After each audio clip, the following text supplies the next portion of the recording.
నమస్తే, welcome to Sona media. This is RJV. అయితే యథావిధంగా మనం చూసుకున్నట్లుగానైతే మాన్యశ్రీ నారా చంద్రబాబు నాయుడు ముఖ్యమంత్రి ప్రమాణ స్వీకారం చేసిన తర్వాత ఏదైతే ఆయన తొలుత పెట్టినటువంటి 5 సంతకాల్లో ఒకటే అన్నా క్యాంటీన్ పై దృష్టి పెట్టారో, అన్నా క్యాంటీన్ పై దృష్టి పెట్టిన విధానం కూడా ప్రతి జిల్లాలో మనందరికీ తెలిసినటువంటి విషయమే.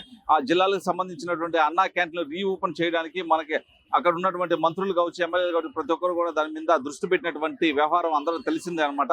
సో ఈ రోజు మనం చూసుకున్నట్లుగానైతే నెల్లూరుకి సంబంధించినటువంటి మంత్రి పొంగూరు నారాయణ గారు మరికొద్ది కాసేపట్లోనే ఇక్కడికి రాబోతున్నారు. అదేవిధంగా నెల్లూరులో ఉన్నటువంటి అన్నా క్యాంటీన్లు ఏవైతే ఉన్నాయో అన్నా క్యాంటీన్లను మొత్తం కూడా రీఓపెన్ చేసి అక్కడ ఉన్నటువంటి పరిస్థితులు ఏ విధంగా ఉన్నాయో అన్ని చూసేటటువంటి విధానం మనం చూస్తున్నాం. మొత్తానికి మనం చూసుకున్నట్లుగానైతే ఏదైతే పాత సచివాలయ ఈ అన్నా క్యాంటీన్లు ఉన్నాయో అవన్నీ కూడా ఇక్కడ సచివాలయంగా ఏర్పాటు చేసినటువంటి గత ప్రభుత్వం కూడా మనం చూసుకోవచ్చు.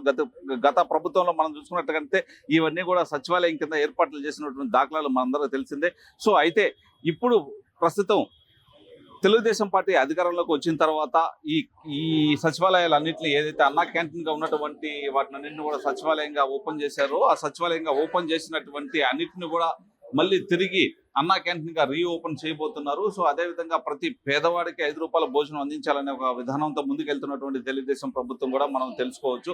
ఇక్కడ ఏదైతే అన్నా క్యాంటీన్లకి గతంలో ఉన్నాయో, గతంలో ఉన్నటువంటి అన్నా క్యాంటీన్లు అన్ని కూడా ఇక్కడ మనం చూస్తున్నటువంటి విధానం మనం చూసుకుంటే సచివాలయంగా ఓపెన్ చేసినటువంటి విధానాలు మనం చూసుకోవచ్చు అనమాట. అయితే ఇప్పుడు తిరిగి రీఓపెన్ చేయబోతున్నారు. అదేవిధంగా మనం చూసుకున్నట్లుగానైతే ఏదైతే ఈ అన్నా క్యాంటీన్లకు సంబంధించి ఇక్కడ పునర్నిర్మాణం చేపట్టి కొన్ని ఏదైతే పనులు ఉన్నాయో ఈ పనులన్నీ కూడా కంప్లీట్ చేస్తారని చెప్పి మంత్రి పొంగూరు నారాయణ గారు తెలియజేస్తున్నారు. అదేవిధంగా మనం చూసుకున్నట్లుగానైతే ప్రతి ఒక్కరికి 5 రూపాయల భోజనం అందిస్తాము. తెలుగుదేశం పార్టీలో గత ప్రభుత్వం కాకుండా అంతకుముందు ప్రభుత్వంలో తెలుగుదేశం పార్టీ అధికారంలో ఉన్నప్పుడు ఏదైతే పేదవారికి 5 రూపాయల భోజనం అందించామో మళ్ళీ తిరిగి అదే విధంగా 5 రూపాయలకి సంబంధించినటువంటి ఏదైతే పేదవారికి భోజనం అందరూ కూడా అందిస్తామని చెప్పి ఇక్కడ నెల్లూరులో సంబంధించినటువంటి మంత్రి నారాయణ గారు తెలియజేశారనమాట. అదేవిధంగా ఈ రోజు మనం చూసుకున్నట్లుగానైతే ప్రతి చోట కూడా ఏదైతే ఒక 4-5 చోట్ల అన్నా క్యాంటీన్లు ఉన్నాయో అన్ని కూడా నారాయణ గారు విజిట్ చేయబోతున్నారు. ముఖ్యంగా మనం చూసుకున్నట్లయితే నెల్లూరులోని కూరగాయల మార్కెట్ దగ్గర ఉన్నటువంటి ఈ అన్నా క్యాంటీన్ ఈ రోజు పునర్నిర్మాణం చేపడుతున్నారు అనమాట. సో ఇక్కడికి నారాయణ గారు స్వచ్ఛందంగా ఆయనే స్వయంగా ఇక్కడికి విచ్చేసి దీనికి ఉన్నటువంటి పరిస్థితులన్నీ కూడా చూస్తారనమాట. ఇక్కడ ఏదైతే కొన్ని పనులు ఇంకా పునర్నిర్మాణం చేయాల్సినటువంటి పనులు ఏమైనా ఉన్నాయా, అదేవిధంగా శిథిలావస్థలో ఉన్నటువంటి ఏదైనా పనులు చేయాలా ఏంటి అనేది అన్ని విషయాలు కూడా ఆయన తెలుసుకుంటారు. మరి కాసేపట్లో నారాయణ గారు ఇక్కడ రాబోతున్నారు. అదేవిధంగా మనం చూసుకున్నట్లుగానైతే ఈ అన్నా క్యాంటీన్లు గత కొన్ని రోజుల్లోనే ఓపెన్ అయ్యేటువంటి పరిస్థితి మనందరూ కలిసింది. ప్రతి పేదవాడికి 5 రూపాయల భోజనం అందిస్తారని చెప్పి కూడా గర్వంగా ఆయన తెలియజేస్తూ ఉన్నారు.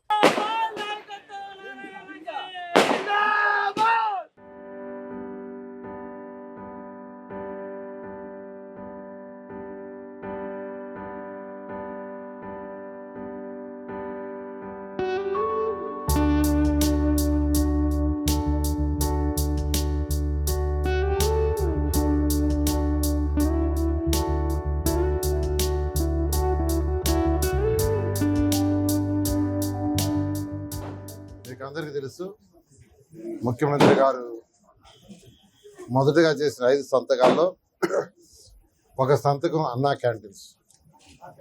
తెలుగుదేశం ప్రభుత్వం 2014 నుంచి 19 దాకా ఉన్నప్పుడు ఈ రాష్ట్రంలో 203 అన్నా క్యాంటీన్స్ శాంక్షన్ చేశాం.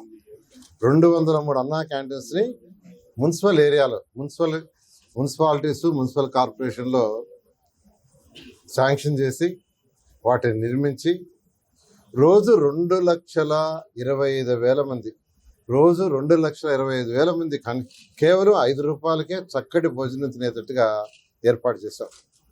ఆ భోజనం కూడా యాక్చువల్గా ఇస్కాన్ వాళ్ళకి ఇచ్చాం. ఇస్కాన్ అనేది ఒక చారిటబుల్ ట్రస్ట్. వాళ్ళు లాభాలు చూసుకోకుండా చేస్తారు.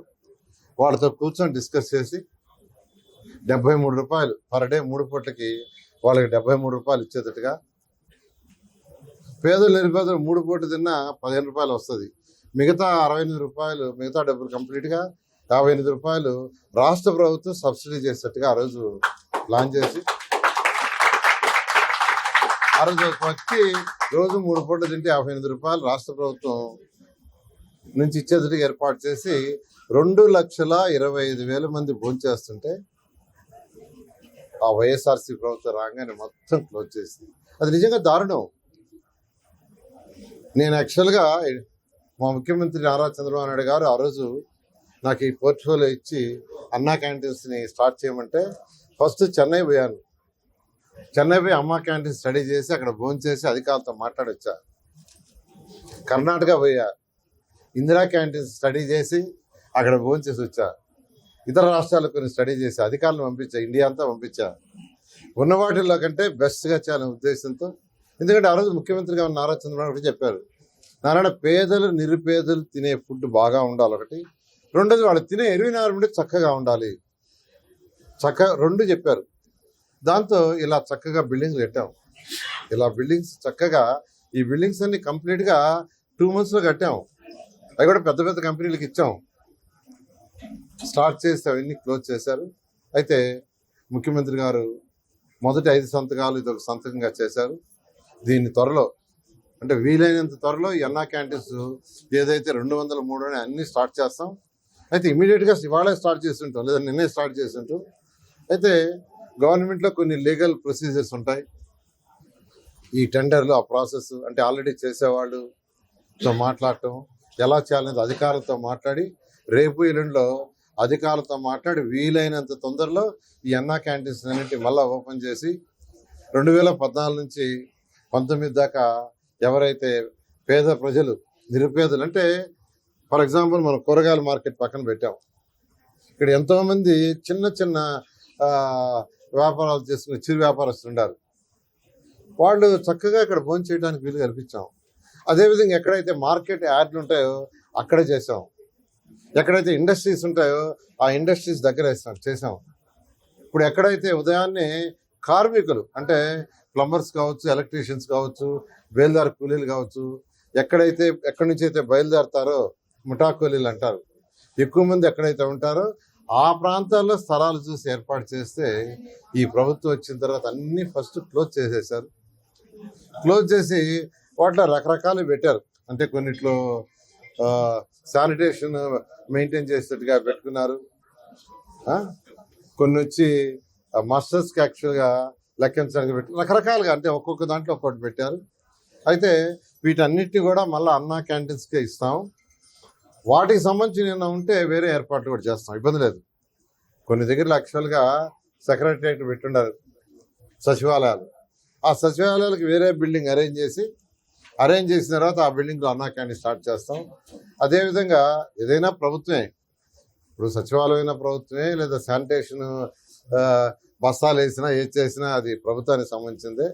కాబట్టి ఆ డిపార్ట్మెంట్లు ఇబ్బంది పడకుండా వాళ్ళకి ఆల్టర్నేట్ చూసి వీలైనంత తొందరలో, ఎంత తొందరలో లీగల్ ఇష్యూస్ అన్ని చూసుకొని ఇమీడియట్గా స్టార్ట్ చేసి నిరుపేదలకి చక్కగా ఆ 5 రూపాయలకే చక్కటి భోజనం అరేంజ్ చేయడం జరుగుతుంది.